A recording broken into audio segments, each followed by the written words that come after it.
નમસ્કાર વિદ્યાર્થી મિત્રો, આજે આગળનો નવો ટોપિક આયનીય અથવા વિદ્યુત સહસંયોજકો બંધ. પહેલી વસ્તુ તો એ છે તમને કે આયનિક બંધ કોને કહેવાય. હવે અહીંયા ધ્યાન રાખો, આ છે એ રાસાયણિક બંધનો એક પ્રકાર છે. રાસાયણિક બંધ આવે છે એનો એક પ્રકાર છે.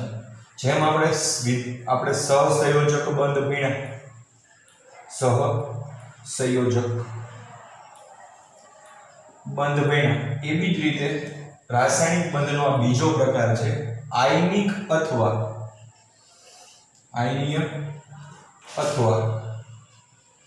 અથવા વિદ્યુત સહસંયોજક બંધ.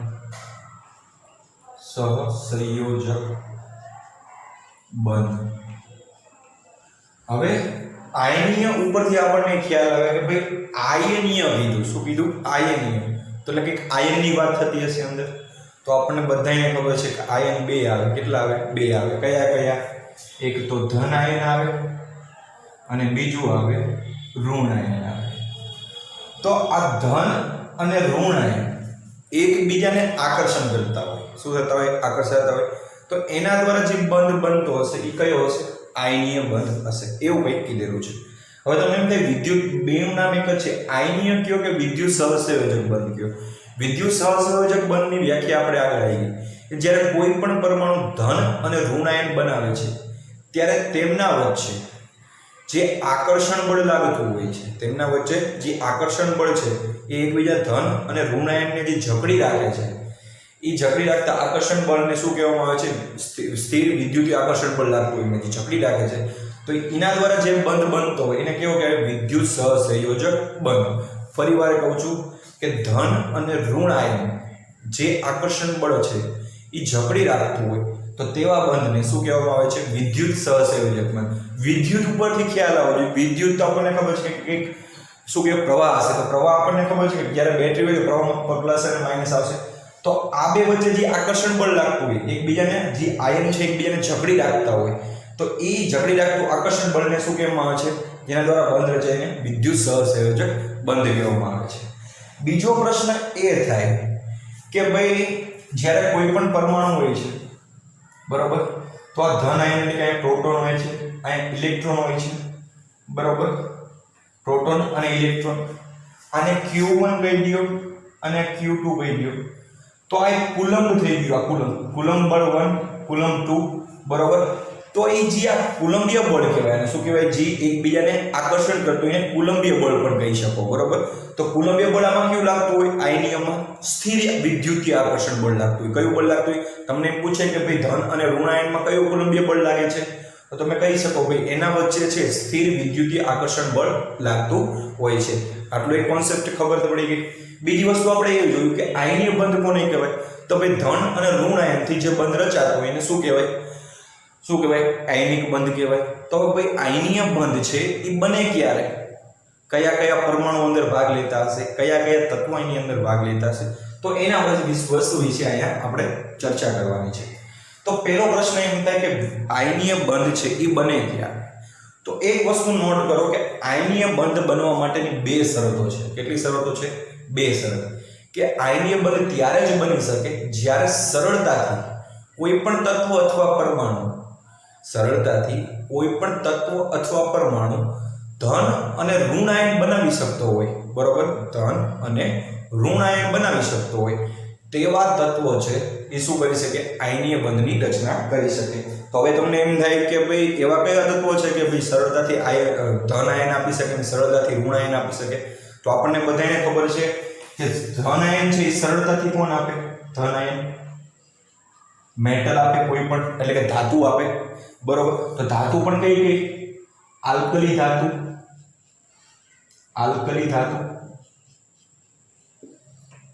બીજું છે આલ્કલાઇન ધાતુ. તો આપણને ખબર છે કે ભાઈ આ તત્વ સમૂહ 1, આલ્કલી એટલે સમૂહ 1 અને આ સમૂહ 2. તો આપણને ખબર છે કે સમૂહ 1 અને સમૂહ 2 ના તત્વો છે એ તરત જ ધન આયન આપી દે. ધન આયન એટલે કે સરળતાથી ઇલેક્ટ્રોન શું કરે છે? ગુમાવી દે છે અથવા કોકને શું કરે છે? આપી દે છે. તો ધન આયન કોણ સારી રીતે બનાવી શકે? તો આલ્કલી તત્વો અને આલ્કલાઇન તત્વો છે સરળતાથી ધન આયન બનાવી શકે. તો આવા જે તત્વો છે પરમાણુઓ છે જે સમૂહ 1 અને 2 ના તત્વો એ સરળતાથી ધન આયન આપી અને આયનિક બંધ બનાવી શકે છે. તમને એમ થાય ઋણ આયન કોણ બનાવી શકે? તો આપણને બીજી વસ્તુ ખબર કે જે ઇલેક્ટ્રોન સ્વીકારતા હોય ઋણ આયન, તો સારામાં સારો ઇલેક્ટ્રોન કોણ સ્વીકારી શકતું હોય? સર્તરમાં હેલોજન સમૂહ ઋણ આયન કોણ બનાવે? હેલોજન સમૂહ.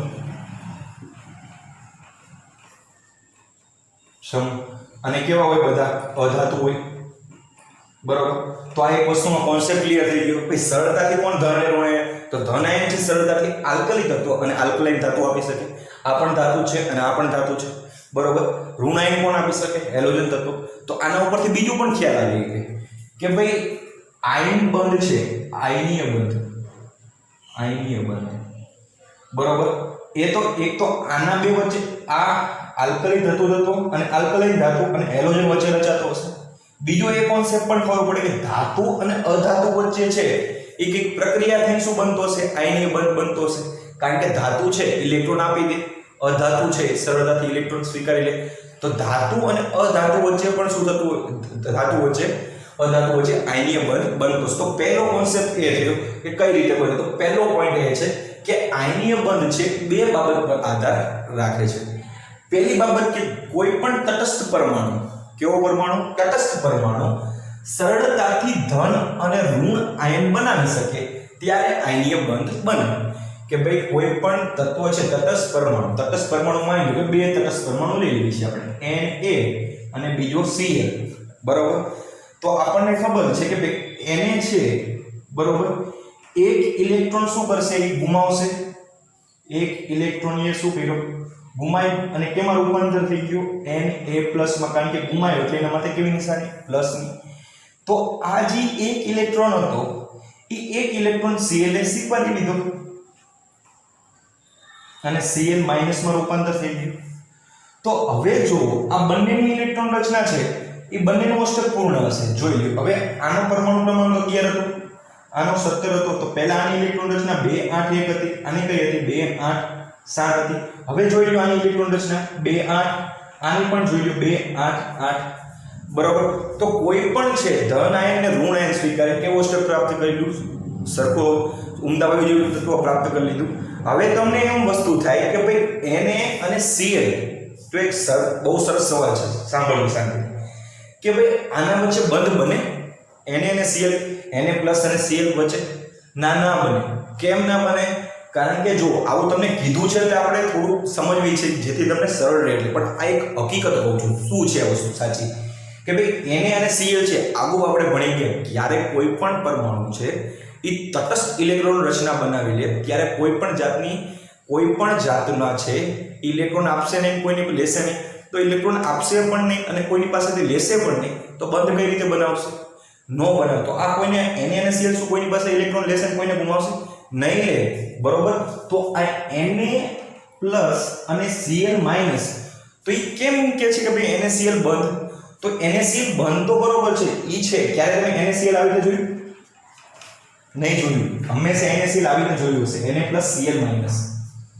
તો એમના વચ્ચે છે એ બંધ નથી બનતો, પરંતુ એ બે વચ્ચે શું થતું હોય છે? આકર્ષણ બળ લાગતું હોય છે. શું લાગતું હોય છે? આકર્ષણ બળ. કયું આકર્ષણ બળ? કુલંબીય બળ. કયું કુલંબીય બળ? સ્થિર વિદ્યુતીય આકર્ષણ બળ. કયું બળ? સ્થિર વિદ્યુતીય આકર્ષણ બળ. સૌથી શું કહેવાય, ખૂબ જ મજબૂત આકર્ષણ બળ હોય તો એ સ્થિર વિદ્યુતીય આકર્ષણ બળ હોય છે અને હંમેશા આયનિક બંધમાં જોવા મળે છે, બરોબર. તો આમના વચ્ચે છે બંધ નથી હોતો, પરંતુ શું હોય છે? એમના વચ્ચે એક આકર્ષણ બળથી એકબીજા સાથે શું હોય છે? જોડાયેલા હોય છે. એટલે જ એના માટે શું કીધું? વિદ્યુત સંયોજક બંધ, બરોબર. તો એક કોન્સેપ્ટ છે, તમારે ભલે આપેલું છે બંધ, તો આપણે બંધની રીતે સમજીશું, પણ એક તો તમારા નોલેજ માટે કહું છું ખાલી, બરોબર. આટલી વસ્તુ ક્લિયર. તો પહેલો પોઈન્ટ ક્લિયર થઈ ગયો, જે તટસ્થ પરમાણુમાં સરળતાથી ધન અને ઋણ આયન બનાવી શકે ત્યારે આયનિક બંધ બને છે. તો ભાઈ આ જે બંધ બન્યો, બરોબર, NaCl, તો એ કયો થયો? આયનીય બંધ થયો કહેવાય. કયો થયો કહેવાય? આયનીય. ત્યારબાદ બીજું છે કે ભાઈ ધન અને ઋણ આયન ની ગોઠવણી એટલે કે સ્ફટિકમય સંયોજન લેટિસ જેવી હોય છે. એટલે કે શું કીધું છે? ઘનમાં ઘન અને ઘનમાં ધન અને ઋણ આયનની ગોઠવણી એટલે કે સ્ફટિકમય સંયોજનની લેટીસ રચના હોય તો જ આયનિક બંધ બને છે. હવે આ શું કીધું? કોઈને ખબર પડી? ના પડી. હવે ધ્યાન રાખો, શાંતિથી સમજો શું કહું છું. શું શબ્દ આવ્યો? ઘનમાં. તો આ જે આયનિક બંધ અને વિદ્યુત સહસંયોજક બંધની આ છે કોના ઉપર આધારિત હતું? લુઈસ અને કોસેલની માન્યતા પ્રમાણે આયનિક બંધ આપણે ભણીશું. તો એમને કોસેલે છે એ શું કીધું હતું? એને જે પરમાણુની ગોઠવણી કેમાં કરી હતી? ઘનમાં કરી હતી. કેમાં કરી હતી? કોઈ પણ એક સમઘન હતો તો એ સમઘનમાં ઘન અને ઋણ આયનની ગોઠવણી એટલે કે સ્ફટિકમય સંયોજનની લેટીસ. હવે લેટીસ શબ્દ છે એ તમને ન ખબર પડી. લેટીસ એટલે કોઈ પણ સમઘન હોય, બરોબર? કોઈ પણ સમઘન છે, આ સમઘન છે આપણી પાસે, બરોબર? આ સમઘન લીધું મેં. આ સમઘનમાં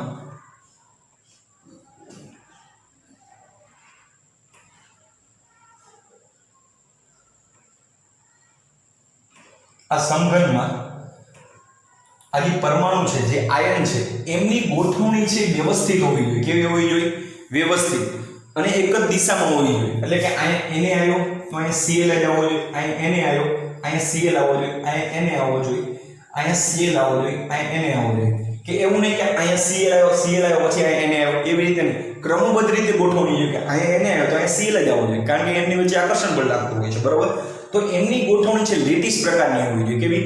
એટલે ક્રમબદ્ધ અને બિંદુવત હોવી જોઈએ. એટલે કે એ શું થયું કહેવાય? લેટીસ. લેટીસ એટલે કોઈ પણ જે આયન છે એમની ગોઠવણી કેવી હોય? ક્રમબદ્ધ હોય. એટલે કે જે ધન અને ઋણ આયન જે સમઘનમાં ગોઠવણી છે એમની કેવી હોવી જોઈએ? સ્ફટિકમય સંયોજનની લેટીસ રચના જેવી હોવી જોઈએ. એટલે કે વ્યવસ્થિત રીતે ગોઠવણી હોવી જોઈએ. અને એની દિશા પણ કેવી હોવી જોઈએ? સરખી દિશામાં હોવી જોઈએ. એટલે કે એક એને છે તમે આ દિશામાં લીધો તો અહીંયા જે છે અહીંયા એને લીધો પછી અહીંયા છે Cl લઈ લો એમ ન ચાલે, અહીંયા જ લેવો પડે. પછી એને છે એટલે એની ગોઠવણી છે એ તમે તમારી મન ફાવે રીતે કરી શકો નહીં. તો આ બે બાબત ઉપર આયનિક સંયોજન છે એ બનવામાં આધાર રાખે છે.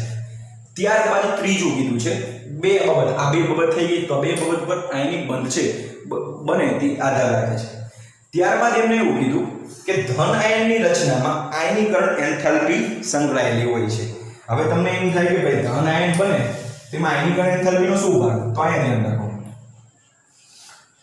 Na સોડિયમ લીધું, પરમાણુ ક્રમાંક 11 ભાઈ સોડિયમ ભાઈ છે એક ઇલેક્ટ્રોન ગુમાવે છે. કઈ રચના બનાવી? Na+, બરોબર? ઇલેક્ટ્રોન રચના 281, ઇલેક્ટ્રોન રચના 28, બરોબર? હવે અહીંયા ધ્યાન રાખો. અહીંયા શું કીધું છે? ધન આયનની રચનામાં. એટલે કે ભાઈ આ વસ્તુ જ્યારે રચાણી ત્યારે આયનીકરણ એટલે કે આ રચના છે આયનીકરણ એન્થાલ્પી સાથે સંકળાયેલી છે. સાબિત કરી બતાવશો? હા, હું કરી બતાવું. કઈ રીતે? તો આપણે અગાઉના ટોપિકમાં જોયું આયનીકરણ એન્થાલ્પી શું કહેતા હતા કે ભાઈ એક ઇલેક્ટ્રોન કોઈ પણ તટસ્થમય વાયુમય તટસ્થ પરમાણુ છે એ એક ઇલેક્ટ્રોન, કયો ઇલેક્ટ્રોન? એક ઇલેક્ટ્રોન ગુમાવવા માટે આપવી પડતી ઊર્જાને શું કહેવાય?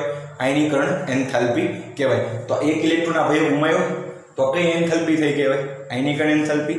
એવી જ રીતે ઋણ આયન છે કોઈ પણ તટસ્થ પરમાણુમાંથી એક ઇલેક્ટ્રોન જ્યારે ગુમાવશો તો અહીંયા બીજું પણ કીધું છે ઋણ આયનની રચનામાં ઇલેક્ટ્રોન પ્રાપ્તિ એન્થાલ્પી સંકળાયેલી છે. તો ઋણ આયન બને તો આ એક ઇલેક્ટ્રોન અહીંયા સ્વીકાર્યો અને કેવો ઋણ આયન બન્યો? Cl-. તો આની સાથે છે એ કઈ એન્થાલ્પી? ઇલેક્ટ્રોન પ્રાપ્તિ એન્થાલ્પી સંકળાયેલી છે. કઈ રીતે ખબર પડી કે ભાઈ કોઈ પણ તટસ્થ પરમાણુ છે એક ઇલેક્ટ્રોન મેળવવા માટે એક ઇલેક્ટ્રોન જ્યારે મેળવે છે ત્યારે ઊર્જા જે મુક્ત કરે છે એને શું કહેવાય? ઇલેક્ટ્રોન પ્રાપ્તિ એન્થાલ્પી. અને આમાં જે ઊર્જા છે આપવી પડે છે. તો આ ધન આયન બને ત્યારે જે ઊર્જા આપવી પડે એને કઈ કહેવાય? આયનીકરણ એન્થાલ્પી. આયનીકરણ એન્થાલ્પીના મૂલ્ય હંમેશા કેવા હોય? પ્લસ હોય. કેવા હોય? પ્લસ હોય. અને કઈ પ્રક્રિયા કરતા હોય? ઉષ્મા શોષક. કેમ ઉષ્મા શોષક? કારણ કે આપણે એક ઇલેક્ટ્રોન દૂર કરવા માટે બહારથી ઊર્જા આપવી પડે છે, બરોબર? તે કઈ પ્રક્રિયા છે? ઉષ્મા ક્ષેપક. અહીં નિશાની કેવી હશે? ધન. જ્યારે એક ઇલેક્ટ્રોન જ્યારે કોઈ પણ પરમાણુ મેળવે છે ત્યારે ઇલેક્ટ્રોન ઉર્જાનું શું કરે છે? ઉત્સર્જન કરે છે. ઉત્સર્જન એટલે કે ઉર્જા શું કરે છે? મુક્ત કરે છે. તો ઉર્જા મુક્ત કરે તો એ કેવી નિશાની હશે? એની માઈનસ. અને કઈ પ્રક્રિયા હશે? ઉષ્માક્ષેપક પ્રક્રિયા હશે. કઈ હશે? ઉષ્માક્ષેપક. તો આ બીજો પોઈન્ટ કે ધન આયનની રચનામાં આયનીકરણ એન્થાલ્પી સંકળાયેલી હોય. તો અમે કીધું કે એક ઇલેક્ટ્રોન ગુમાવવા માટે આપવી પડતી ઉર્જાને તો શું કહેવાય? આયનીકરણ એન્થાલ્પી. તો આની અંદર સંકળાયેલી છે. આ સંકળાયેલી છે. ત્યારબાદ ઋણ આયનની રચનામાં ઇલેક્ટ્રોન પ્રાપ્તિ એન્થાલ્પી સંકળાયેલી છે. તો ઋણ આયન જ્યારે સ્વીકારે છે તો ઇલેક્ટ્રોન પ્રાપ્તિ એન્થાલ્પી સંકળાયેલી છે. તો કીધું ભાઈ આના મૂલ્યના આવી રીતે કહી. ત્યારબાદ કીધું છે આયન બી. આટલી વસ્તુ તો બરોબર છે, આધાર રાખ્યો ને બધી વસ્તુ કમ્પ્લીટ. હવે છે આ પોઈન્ટ ભણ્યા પછી બીજો એક પોઈન્ટ, ક્યારે આયનિક બંધની રચના થાય? આયનિક બંધની રચના ક્યારે થાય? તો એક વસ્તુ ધ્યાનથી જોવાની કે ભાઈ નીચી આયનીકરણ એન્થાલ્પી અને ઊંચી વિદ્યુત ઊંચી ઇલેક્ટ્રોન પ્રાપ્તિ એન્થાલ્પી હોય ત્યારે આયનિક બંધની રચના થાય. શું કીધું? નીચી આયનીકરણ એન્થાલ્પી. નીચી આયનીકરણ એન્થાલ્પી. હવે તમને આયનીકરણ એન્થાલ્પી એટલે કે ઇલેક્ટ્રોન દૂર કરવા. હવે ઇલેક્ટ્રોન સારી રીતે દૂર કોણ કરી શકે? તો ખબર છે કોણ કરી શકે? સમૂહ 1 અને સમૂહ 2. તો ભાઈ નીચી આયનીકરણ એન્થાલ્પી ધરાવતા તત્વો અને ઊંચી ઇલેક્ટ્રોન પ્રાપ્તિ ધરાવતા તત્વો વચ્ચે બંધ રચાય છે. ઊંચી ઇલેક્ટ્રોન પ્રાપ્તિ એન્થાલ્પી કોની હોય? હેલોજન સમૂહની. फिर कॉल करने 12 आई आंटी फ्लोरीन क्लोरीन ब्रोमीन અને આયોડીન. બરોબર. તો હેલોજન તો ઊંચી ઇલેક્ટ્રોન પ્રાપ્તિ એન્થાલ્પી આની હોય, નીચી આયનીકરણ એન્થાલ્પી સમૂહ 1 અને 2 ની હોય. તો આ બે બંધ જ્યારે રચાય, આ બે વસ્તુ જ્યારે ભેગી થાય ત્યારે છે આયનીય બંધ શું થાય? બને છે. તો અહીં કીધું છે આયનીય બંધ એ નીચી આયનીકરણ એન્થાલ્પી અને ઊંચી ઋણ ઇલેક્ટ્રોન પ્રાપ્તિ એન્થાલ્પી ધરાવતા તત્વો વચ્ચે રચાય છે. બરોબર. ત્યાં સુધી રચાતું નથી. લાસ્ટ કીધું છે. હવે આટલી વસ્તુ તો ક્લિયર. હવે એમ કે છે કે આ સંયોજન બનાવે કોણ? આયનીય સંયોજન આયનિક તત્વો છે એ બનાવે કોણ? અને કયા તત્વો બનાવે? ધાતુ બનાવે કયા ધાતુ? તો ધન આયન છે એ ઘાતકીય તત્વો બનાવે અને ઋણ આયન છે એ અઘાતકીય તત્વો બનાવે. મૂળ બધી કહાની એક ના એક છે. બરોબર. ખાલી શબ્દ જુદી જુદી કર્યું છે. આયનીય સંયોજન ધન આયન ઘાતકીય તત્વોમાંથી, ઋણ આયન અઘાતકીય તત્વોમાંથી મળે છે. અપવાદ તરીકે NH4. એક જ NH4 એવો છે અત્યાર સુધી આપણને એવું કીધું કે આયનીય બંધ છે ઈ કોના વચ્ચે રચાય? ધાતુ અને અધાતુ. એટલે કે ધાતુ ઇલેક્ટ્રોન ગુમાવે અને આ ભાઈ મેળવતા હોય. એટલે કે એક મેળવતો અને એક ગુમાવતો હોય એમના વચ્ચે રચાય. તો મેં ગુમાવતો કોણ હોય? ધન આયન. ધાતુ ગુમાવતો મેળવતો કોણ હોય? અધાતુ. તો એમના વચ્ચે આયનિક બંધ રચાય. પરંતુ એક અપવાદ છે NH4. હવે તમને એમ થાય કે આ તો આયનીય બંધ છે પણ આ તો બંને શું છે? અધાતુ. તો આ ભાઈ વસ્તુ શું છે? અપવાદ છે NH4+. બરોબર. આને એમોનિયમ આયન કહેવાય. શું કહેવાય? એમોનિયા અને NH3 કહેવાય. આને એમોનિયા કહેવાય. આને એમોનિયમ આયન કહેવાય. શું કહેવાય? Ammonium ion. બરોબર. તો આ થઈ ગયું રાસાયણિક બંધ કઈ રીતે બને છે, બંધ કઈ રીતે રચાય છે એવું થયું. આટલી વસ્તુનું ધ્યાનમાં રાખો. આટલી વસ્તુ હોય ત્યારે આયનીય બંધ બને છે. ત્યારબાદ આવશે આયનીય સંયોજન કઈ રીતે બને. શું કીધું છે? આયનીય સંયોજન. તો એનો એક ટોપિક છે કે ભાઈ આયનીય સંયોજન છે એ ક્યારે બને? તો આયનીય સંયોજન છે એ આગલા ટોપિકમાં છે. સંયોજન ક્યારે અને કઈ રીતે બનશે એ હું આગલા ટોપિકમાં લઈશ. બરોબર. તમે આટલું અત્યાર સુધી અહીંયા રાખો. ધન્યવાદ.